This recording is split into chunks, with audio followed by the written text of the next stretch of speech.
Hey there everyone, what's up? Welcome to my review video for The Flash Season 2, Episode 23, the season finale episode entitled The Race of His Life. You know what, guys? I felt like this was a really solid episode, a really great finale. There was so much good stuff happening in this episode. I really enjoyed it very much. There were a lot of positives. There was at least one nitpick negative that I had. Um, but overall, I thought it was a solid season finale to finish off this great season that they had. Season 2, I think, was a little bit better than season 1, and I think there was a lot more great episodes in this season than there was bad. And overall, I thought it was fantastic, and I felt like this episode was a great finale to end the season with, and to progress into season 3 with that final act they had in this episode was fantastic. But I'm going to get into my positives for this episode. My first positive is going to be overall, I really did think that the acting was fantastic throughout this entire episode, from everybody, from Candice Patton, who plays Iris, to Joe, to Cisco, to Grant Gustin, who plays Barry Allen, the Flash. They did a fantastic job. Wesley Shipp coming back into this, and that just fantastic reveal of him being Jay Garrick from Earth 3, actually. So that was just incredible. There was a lot of nerdgasming or whatever you want to call it over what happened with that reveal for me. So a lot of great acting throughout this entire episode. One of the big positives that I had in this episode was the actual race, and then the eventual fight that Barry, the Flash, had with Zoom at the end. I thought it was very good. The CG was excellent in that when they're going around that Magnetar the device, which is a great name too, the Magnetar. The race that they had where they were spinning around the Magnetar, and that whole CG effect was fantastic. And then eventually those the time wraiths coming in after Zoom and then decaying him and then taking him away. I thought was great. I thought that was fantastic. And then overall the time remnant that Barry created, I thought was great as well. Him creating, basically doing something that maybe he shouldn't have, but then he did it anyway to save everyone. I mean, he was kind of put in a rock and a hard place, really. And I really like how he went back in time, and the whole science behind it goes over my head. It really does. I was like trying to understand it, but I really like how they tried to explain it. Barry was trying to explain it to Wally, and it was going over his head too, and I was just like, okay, whatever, it sounds cool, so whatever. But I really like how they tried to explain it, that he went back in time and created like this double or whatever, and then the double actually sacrificed himself. So in reality, Barry actually sacrificed himself to save everyone. But yeah, it was fantastic. I like that whole ending race thing. When they first announced it, like last week, when we found out that in the previews he was going to do a race with Zoom, I thought, oh, that's kind of silly. We need to have something epic at the end. But overall, it turned out really cool. I like how they incorporated this device, the Magnetar, into it, to where he had to race this race, or Zoom was going to kill off other people that he loved, and that this device was going to destroy the rest of the multiverse except for our Earth, which is the center of basically the whole entire multiverse. I mean, I really liked all that stuff. It was really cool. Like I said before, another big positive was John Wesley Shipp finding out that he was the man in the iron mask, that he is the actual true real Jay Garrick.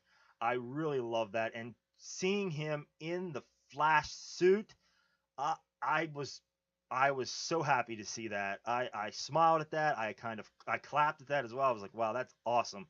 Because I remember when he was actually on the original Flash show back in the 90s. I watched that show as a kid, and seeing him back in like a Flash suit, I thought was excellent. I thought it was really cool. And to know that his character will probably be back at some point, maybe in season 3, I think is so much fun. I really love the fact that they put him back into a Flash role. I love that. I think it's so cool. So that was a big positive. And another positive for me was Cisco. I mean, obviously Cisco is great throughout this entire season. Really, he was really great. But in the last 5, 6, 7 episodes they've had, he's been excellent. He's got all these great one-liners. He had a one-liner about the Transformers or something, because the Magnetar sounds like a Transformer, and he says, it sounds like a Transformers movie, only with better acting. So that was a funny line. I thought that was funny. But he has so many great lines, and he's really evolved from. If you look at him at the beginning of season 2 and the finale, he is evolved immensely. I mean, he's got this vibe powers. The vibe powers is actually evolved. I mean, he can see through other dimensions, he can see into the Speed Force. He can see into other worlds, other Earths, like Earth 2 or whatever. I mean, it's fantastic. He can create his own portals into Earth 2, which is, I mean, he just like does it and just like nothing. So I mean, he's got all these great powers. It's going to be fantastic to see where Cisco leads into season 3, because he is evolving just awesome. I mean, he's just so cool now. And overall, he is the great comic relief of this show. I mean, he's one of my favorite characters on the show. So Cisco was another big positive. But my biggest positive for this entire episode was obviously the cliffhanger, the ending scene, where Barry basically says to Iris that he's not ready for a relationship, which I like how they put that in there, because it did seem kind of forced, like she was trying to force him into this relationship all of a sudden. It was kind of weird. I like that he basically said no. He said, I always wanted you to say that, but he said, I'm not ready. I'm just not ready right now. So I thought that was great. How they put all that in there, that he's actually not ready for a relationship. I mean, he had all this crap happen to him. I mean, over the last few episodes. I mean, surely, I mean, he's not ready for a relationship at all. He doesn't even know what he's doing right now. Even though I really, really loved the ending and how him going back to the beginning of it all, where Reverse Flash killed his mom and that whole situation. I love how that maybe they're going to incorporate this Flashpoint uh, into it, from the comics, where like it's a total different reality. It looks like they're leading to that. So that's going to be really awesome. But I'm going to have to say that I think it's very understandable why he did it. I mean, he was in a bad position, bad place. I mean, he's just going to go back and just rewrite everything. I understand why he did that on a whim like that. It's understandable, but when it comes down to it, it was really dumb. I mean, it was a really dumb idea, because where is that going to leave him now? I mean, there's so much bad that can come of this. I mean, you've seen that the season 1 of him version of himself that was looking through the door just disappeared. That version never happened. So I'm just like, well, how, if that version is gone, how is the current version still around? I mean, we're getting into almost Legends of Tomorrow type stuff, where you start to deal with time travel. It becomes very convoluted, and kind of hard to follow. So I really love how they're going to do the whole Flashpoint paradox thing. But I mean, it's also kind of a negative as well, because I mean, it was really dumb. It was a dumb idea. It was a really stupid idea, because you can go back and honestly, I know how he's in a bad spot emotionally, but it's just like, how much bad is going to come of this? Where, I mean, that version of himself that's the Flash now, I mean, might not even be around anymore. I mean, time is going to change. He's never going to, be in like a relationship with Iris like he is currently, or Joe, is for that matter. He's never going to be raised by Joe. That stuff's going to be completely different. Eddie might even be still around. Eddie Thawne, I mean, he might have not even died.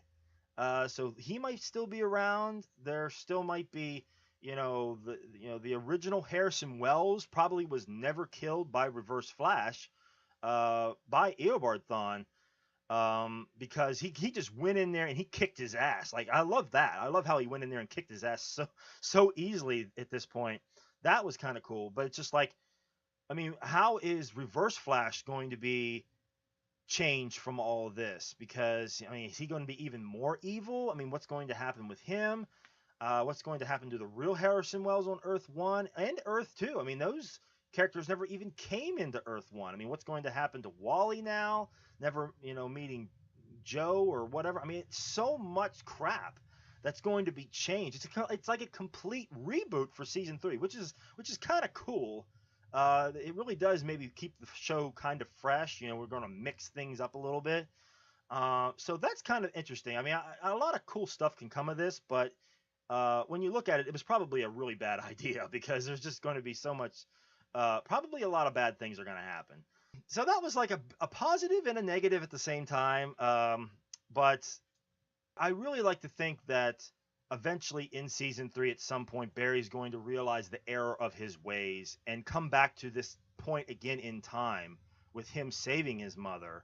And maybe that's going to be where last season we seen him looking through the door and you've seen a futuristic of a version of himself saying, no, don't do it. So I got to think that maybe that version can still be around, that where he goes back in time and basically tells his past self not to do it, or something to that effect. I mean, something weird is going to come of that, I'm sure. I did have one nitpick negative. I didn't really like the fact that the team decided to basically turn against Barry all of a sudden, trank him, put him in the particle accelerator prison, and somehow feel that they could beat Zoom without Barry. I mean, they've been dealing with this character all season, and they couldn't beat him with the Flash. So now all of a sudden they're thinking, well, we're going to do it without him. I think it was kind of reckless. I mean, I didn't really care much for that. I mean, overall, it just made a bigger problem in the end because Joe got sucked into Earth 2, and then they had to negotiate to get him back. And it was just, they had to do exactly what Barry wanted to do anyway, and that was race Zoom. So it turned out that he just had to do what he was going to do in the first place. So, I mean, I think that was just a waste of time. And it just was a bad decision on the entire team's part, really. I mean, it was just weird because at one moment they're saying you're too angry, you're not ready, you're going to lose, you're not good enough, all this, yada, yada. And then after that, then once he gets out by Wally letting him out, they do a complete 180 and they say, we believe in you, Barry. Kick his ass, do all that. I mean, it's like, a minute ago you were doubting him, saying he couldn't win. Now all of a sudden you're saying he can. I mean, I don't know. I just thought it was kind of odd, kind of out of place, and that was just a nitpick negative. But overall, I mean, I thought this was a fantastic episode. I'm really going to be interested to see what happens to Zoom, because when he got decayed by the time wraiths, he did look kind of like Black Flash a little bit. So I have to think that Zoom and Reverse Flash and all those characters will probably come back now that we got this Flashpoint paradox thing going on. So yeah, guys, it's going to be exciting to see what happens to all the characters, with Killer Frost and Vibe and Reverb and all these characters that possibly could come back for next season. I mean, who knows? I mean, everything's reset. I mean, it would be interesting to see what happens with Jackson from Legends of Tomorrow, because if Ronnie is still alive in this alternate reality, does that mean that Jefferson is not Firestorm? I mean, that's going to be weird. I mean, it's going to be so weird. I mean, how does that impact Legends of Tomorrow? I mean, this is going to impact everything. It's really weird. It's going to be really, really interesting to see how they can incorporate all this weird time paradox stuff into season 3. It's going to be a big job, but I can't wait to see it, guys. Overall, I thought this was a fantastic season. But please, guys, write in the comments below what you thought about this episode, if you liked the episode or didn't like the episode, or even what you thought of this season, what you liked about it, what you didn't like about it. Please write in the comments below. But that's going to do it for me for this season of The Flash, Season 2. I will be back again next season for some more Flash reviews. Until then, guys, take it easy.